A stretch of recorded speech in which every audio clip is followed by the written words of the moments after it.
Hai hai hai, jumpa lagi di channel Noi Muhammad. Kali ini kita mau cari tahu apa sih bedanya Robusta dan Arabica. Kopi Robusta dan Arabica. Nah, banyak yang belum tahu apa bedanya kopi Robusta dan Arabica. Nah, kita cari tahu ya sama-sama perbedaan kopi Arabica dan Robusta. Nah, ini dia. Ini 5 perbedaan kopi Arab. Mana masuk yang mana? Perbedaan kopi Arab ini ada 7. Kita cari yang banyak dong. Wah, ini ada yang PDF-nya nih. Kita lihat PDF-nya ya. Biar lebih detail kita belajarnya. Akademia.edu. Ya kan was play. Waduh, apa nih? Bola bisa baca yang penting. Perbedaan kopi Robusta dan Arabica lengkap. Nah, ini salah satunya yang kita bisa pelajari dari sini karena ini formatnya PDF, enak sekali ya. Geser ke sini biar nggak terlalu mengganggu. Sekilas tentang kopi Indonesia.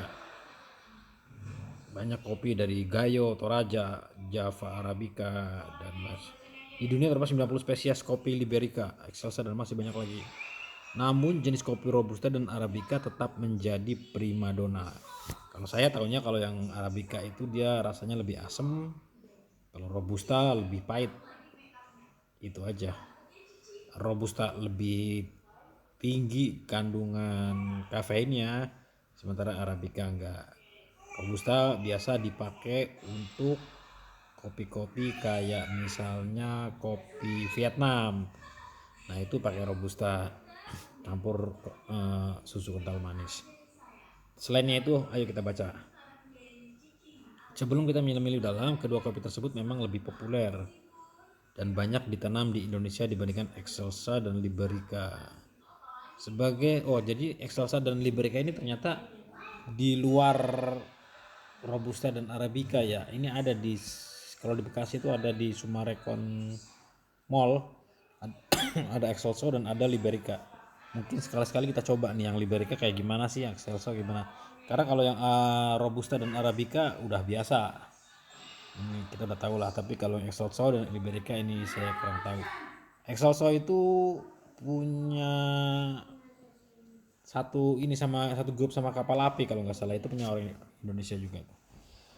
Sebagai pecinta kopi sangat penting mengetahui perbedaan setiap kopi. Perbedaan rasa ini dari Robusta dan Arabica terpengaruh dari beberapa faktor. Nah, ini perbedaannya. Kita lihat ya. Daerah tanam. Sebelum beranjak jauh kita lihat terlebih dahulu proses penanamannya. Ternyata daerahnya beda-beda ya. Jadi kalau Robusta itu akan tumbuh subur di kawasan daerah dataran rendah. Sekitar 400 sampai 700 mdpl-nya apa nih? Di atas permukaan laut kali ya. Dengan suhu berkisar 21 sampai 24, tetap dingin. 21 24 enggak dong, panas ya.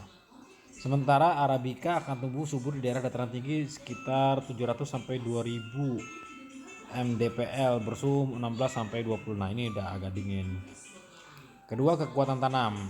Kekuatan tanam masih seputar pohonnya. Tanaman Arabica kurang kuat dalam serangan penyakit. Sebab rasa buah Arabica lebih manis sehingga hama dan penyakit semakin mudah menyerang. Robusta lebih kuat dan tahan terhadap penyakit. Saya kirain sama, cuman beda di apa namanya tuh, di sangrai itu apa bahasanya? Cuman beda di lupa namanya. Bentar dah.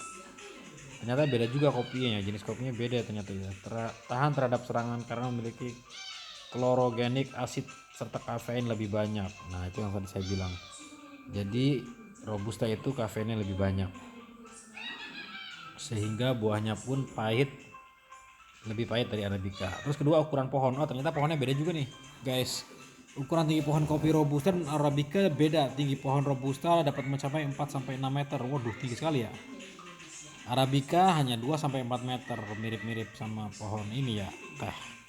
Kandungan CGA. CGA ini klorogenik acid, di mana CGA merupakan zat antioksidan dan sangat bermanfaat untuk mencegah serangga dan penyakit pada tanaman kopi. Robusta kadar CGA-nya 7 sampai 10, sementara Arabica hanya 5,5 sampai 8. Itu yang menyebabkan Arabica lebih mudah terserang hama penyakit.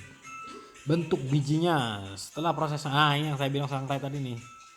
Kopi lebih sulit dibedakan, tapi bila melihat bentuk bijinya lebih dekat, sangat mudah membedakan antara kopi Robusta dan Arabica.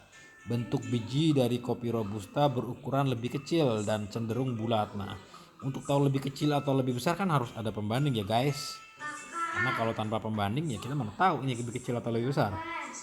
Lanjut, kadar gula. Setiap kopi mempunyai kadar gula yang berbeda. Untuk Robusta memiliki kadar gula cukup rendah. Robusta makanya lebih pahit ya. Kadar gula rendah tersebut menentukan kedaulatan kopi sehingga Robusta akan lebih kental. Sedangkan Arabica 6-9%. Makanya kalau Arabica tuh agak-agak ada rasanya, rasa fruit, rasa asam-asam gitu ya. Kalau Robusta udah jelas pahit kayak pahit gosong. Kadar kafein. Nah, sama halnya dengan kadar gula, Robusta dan Arabica juga mempunyai kafein di dalamnya. Kafein inilah yang membuat kita tidak mengantuk dan lebih segar. Kalau lihat dari ininya pasti semakin pahit. Pada Robusta kadar kafein sekitar 2,2%. Arabica hanya 1,2%. Jadi ya lebih besar Robusta ya. Jadi kalau mau lebih nggak ngantuk, kalau mau bikin yang espresso, lebih kental, lebih bold, itu pakainya kopi yang Robusta. Terus selesai mengulas pohon ini soal rasa yang tadi saya bilang. Rasa merupakan hal penting. Kualitas rasa Robusta merupakan kopi selalu dicintai. Oke. Aroma Robusta ketika diseduh sedikit berbau seperti kacang-kacangan dan memiliki rasa seperti gandum sehingga kurang begitu menggoda. Ya, pahitnya juga pahit gosong ini. Sementara hal tersebut membuat Robusta dianggap sebagai kopi berkualitas rendah. Kendati demikian, terdapat pula Robusta berkualitas bagus namun cukup sulit mendapatkannya. Tapi banyak yang jatuh cinta ke Robusta karena pahitnya itu justru ya. Berbanding terbalik dengan Arabica, aroma menggoda akan langsung terasa ketika menyeduh Arabica. Aroma bunga, rempah, nah tadi yang buah-buahan, rasa pahitnya ini tidak begitu kuat, membuat Arabica dianggap lebih berkualitas dibandingkan Robusta. Pengolahan kopi bervariasi, coffee maker. Kalau saya sih lebih suka yang manual brew aja. Manual brew, nggak pakai susu dan nggak pakai gula, itu lebih amat dan lebih mantap jos. Kini saat kita bicarakan masalah harga, harga relatif ya, kadang-kadang ada yang sama. Tapi kita baca deh, harga Arabica lebih tinggi. Ternyata lebih tinggi Arabica ya. Tingkat produksi 75% produksi kopi di dunia Arabica lagi pemenangnya. Oke, jadi jangan berasumsi hanya Arabica yang menghasilkan kopi terbaik dan berkualitas. Sudah menentukan kopi favorit Anda? Kalau saya pribadi, saya lebih suka Arabica dan dibikin manual brew tanpa gula dan panas, bukan dingin. Kecuali kalau yang dibikin wine coffee itu halal loh ya. Coba cari literaturnya, nanti kita cari literaturnya di luar video ini ya. Kita cari video yang lain. Kemudian kopi Robusta dan Arabica memiliki perbedaan dari berbagai harga, bukan berarti Arabica lebih unggul. Oke, gak masalah, bukan berarti Arabica lebih unggul, tapi peminatnya memang banyak Arabica. Gimana dong? Oke guys, jadi sudah tahu ya perbedaan kopi Arabica dan Robusta. Pindah dulu ke sini Nah, next kita cari lagi ilmu-ilmu yang bermanfaat, insya Allah mudah dicerna dengan cara biar saya aja yang bacakan. Komentar silakan. Biar kalau mau ngobrol di komentar aja, nanti kita ngobrol yang lebih dalam lagi ya, kayak di warung kopi sambil ngopi. Oke guys, see you next. Wassalamualaikum warahmatullahi wabarakatuh.